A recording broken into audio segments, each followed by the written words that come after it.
Hello, welcome to the Matthew Allton Art channel again. It's been a little while since I did a video, over a week I think. So I thought I'd just try today to do some fast and loose winter landscape scenes using gouache paint. So I've got my palette here, it's a bit of a mess. I've reactivated the dried up gouache with water. I don't know if people are aware that you can do that. I'm going to also be using some normal brushes, but also some Derwent water-filled brushes here. I'll put links to those in the description of the video for those that are interested in buying them, and also some normal brushes here. It's something I haven't done for a long time. I'm just dabbling, really, to be fair, so some of these could be a disaster. I've got some winter scenes to work from as inspiration. I'm not going to copy them slavishly. In fact, I want a lot of these to be the paint working and making the shapes of the trees rather than me painting individual branches. But we'll see how I get on. I'm just starting by wetting the whole of the surface of the paper with a thick brush, and then doing a very grey sky, flat grey sky. The distant hills are just a blue single brush stroke, as you can see. And now with gouache you can actually go in and add white, so that's what I'm trying to do a little bit of here, to indicate distant trees that are in front of the hill behind,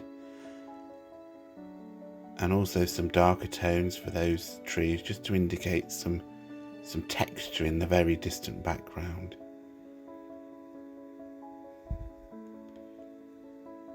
I'm wetting the left-hand side of the paper now so that I can put trees on and let the paint spread out itself.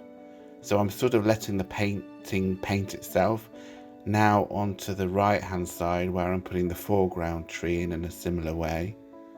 Obviously there will be more detail on that foreground tree as we progress through the painting.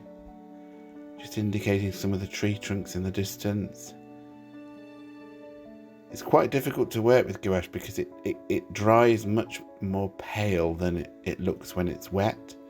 So sometimes you can put tree trunks on and they look far too dark, but actually as it dries it sort of resolves itself. You can now see that I'm sort of adding the trunk to the tree in the foreground, which is a very odd shaped tree really. I'm using a photo reference for this, roughly. It's not anything identical to what I'm copying at all.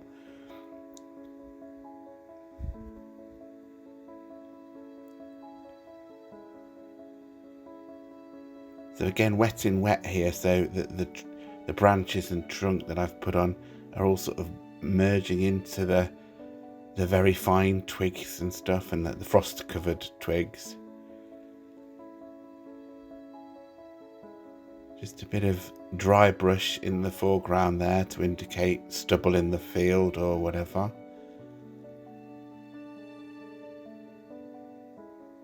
I'm now trying to add some white to those trees in the background.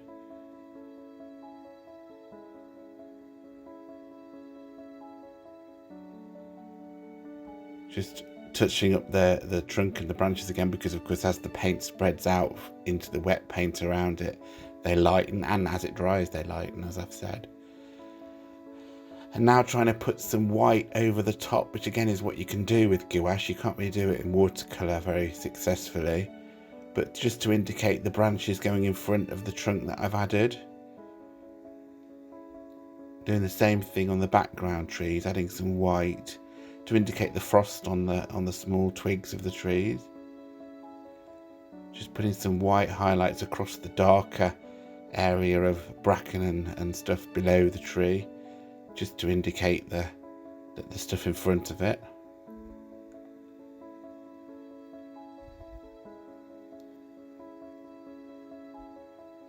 Just a bit of splattering of paint there, just to get some texture in the snow, and some blues to indicate some shadows across the snow. And I've signed it, but I'm not quite done with it yet. I'm going to lighten up those background trees to make them recede a little bit more, and to give the effect of frost on the trees again. So being quite selective about where I put it.